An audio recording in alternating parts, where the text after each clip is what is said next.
Hi, I'm Mark from Nasal Cpap Medical Supply, and today I'm going to be going over one of a good solid nasal mask. This is the Eson 2 from the Fisher and Paykel line. I haven't done a lot of Fisher and Paykel mask reviews yet, but this one is a pretty solid mask, and then I'll just talk a little bit about fitting, some secrets here and there. But the mask is pretty easy to use. The people that I generally will target with this mask is folks that can breathe through their nose fairly well, but that move around a lot. There's a lot of structure to this mask, and so some of the other masks that tend to slide a little bit, or come just off of people's nostrils if it's more of a cradle type cushion, a lot of those won't work if you get a lot of side sleeping or digging your face into the pillow, where these nasal masks can work just a little bit better, or stay sealed a little better. With this particular mask, it's a pretty easy fit. When we're looking at the cushion, we want it to sit over your nose bridge and come up, not completely cover the bottom of your nostrils, but sit just right below them so you can get some good airflow. For me, I'm a medium, and we'll put it on. So you'll notice there's a few different adjustments here. We've got two here up top, and those should hold the mask in place but not be too tight. There is one up top which you can tighten up a little bit if the mask seems to be hanging too far down or close to your ears right back here. You can tighten that up, and it keeps this right around the crown of your head. There are hooks on here that will go right into this piece right here, that little plastic bar. And if you pull back, they'll snap.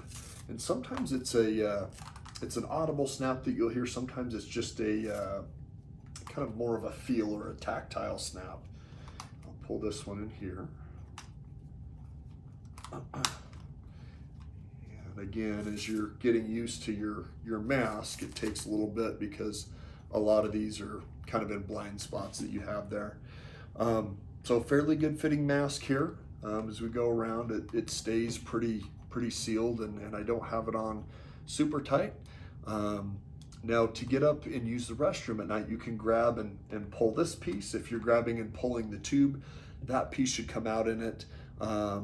And then you can, in theory, snap it right back on when you get in, and don't have to take the whole mask off, because taking your mask off at 3 in the morning after you've been sleeping for 2-3 hours is difficult, to say the least.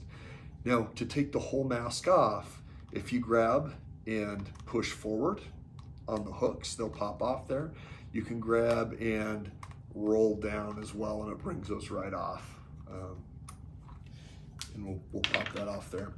Another thing I like about this mask is if you have people that are worried about getting the exhalation ports shooting air on their bed partner, this piece has a diffuser. A lot of people think that's a filter, and it almost seems like it's a filter sometimes, because you'll get these little black marks on there as you're using and breathing into the mask. But this, all it is to keep these air ports from blowing air on your bed partners. And manufacturer recommends to wash this once a week. I would recommend doing that. I'd wash everything else once a week, and like most things, if you can wash this daily with soap and water, great. If that takes a little bit too much of your time, baby wipes or CPAP wipes are great just to get the oil off of it. But make sure not to use anything with alcohol in them, cleaning wipes, or Clorox wipes, anything like that. It will break down that silicone a lot faster. And then you can change these out on a consistent basis. I'd recommend at least, manufacturer and through insurance will tell you about 2 weeks to change that out. Just usually what I tell people is keep an eye out on it, change it out on a consistent basis, especially if it's starting to leak and you're starting to over tighten your mask. And this is my review of the Eson 2.